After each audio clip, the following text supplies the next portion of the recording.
I've done some talks with smaller groups and actually gone out on ride-alongs, and people would not believe what goes on in this county after midnight in certain areas. You just wouldn't believe it until you went to see it.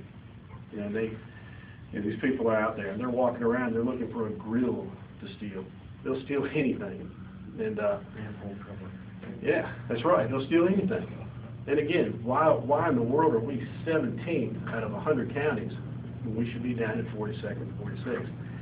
Despite that combination of things that equals that, we can't solve those problems. You know, we've kind of got our hands full up with just trying to enforce the law, period. So we're certainly challenged. And that would be an understatement. Anybody have any questions? Yes, sir. 5 years from now, what do you see? Do you see the same thing? Do you see an improvement, worsening?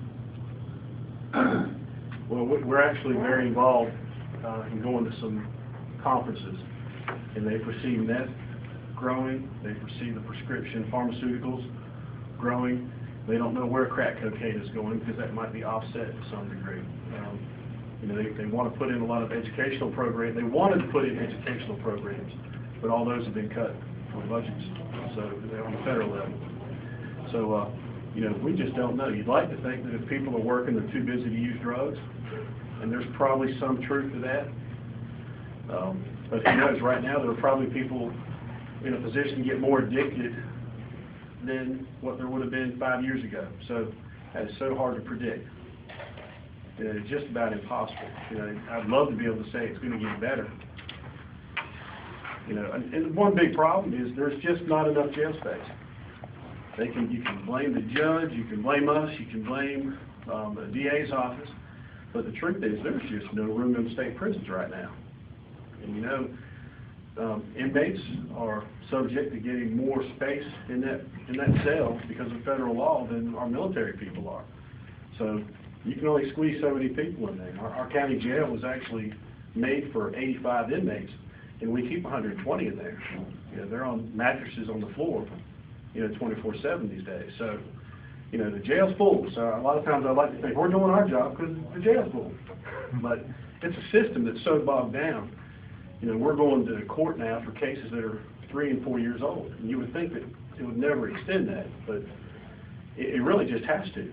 It's not any one person's fault other than maybe offenders. And that's not said near enough in my opinion. Offenders are the problem, but a place to put them, that's another problem. Yes, sir. What do you, I mean, you mentioned a big player. What does that mean? I mean, for us, we don't know much about all that. What does that mean when you have a big player? A big player is a trafficker who's capable of getting several ounces or pounds of substance in. Someone who can buy a kilo for $30,000, and by the time they break that down, just about double their money. Oh, wow. This Carl Calvin Garner, what's his role and how does his organization and structure work? Calvin gets large amounts of cocaine and he distributes it to people, what we will say, underneath him. And that's still pending, so I'm not going to say a whole lot about it. If he were convicted, I could probably elaborate a little bit better and discuss how he had something set up. Where does he get his drugs? He has an out-of-state connection.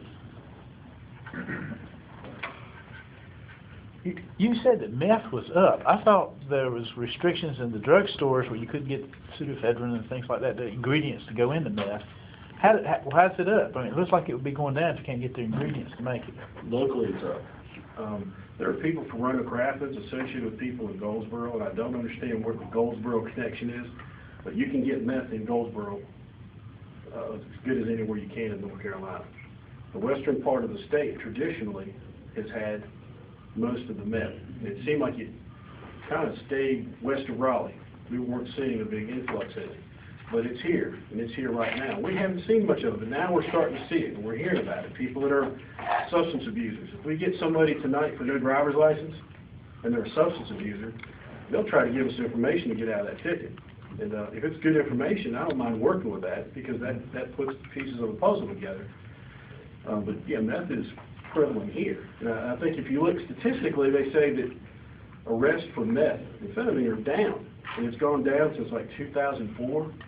Well, you're thinking, wow, that's good. That's just the arrest. That doesn't mean it's not present, not creating damage. That just means someone's not getting caught. So sometimes statistics can be a little deceiving.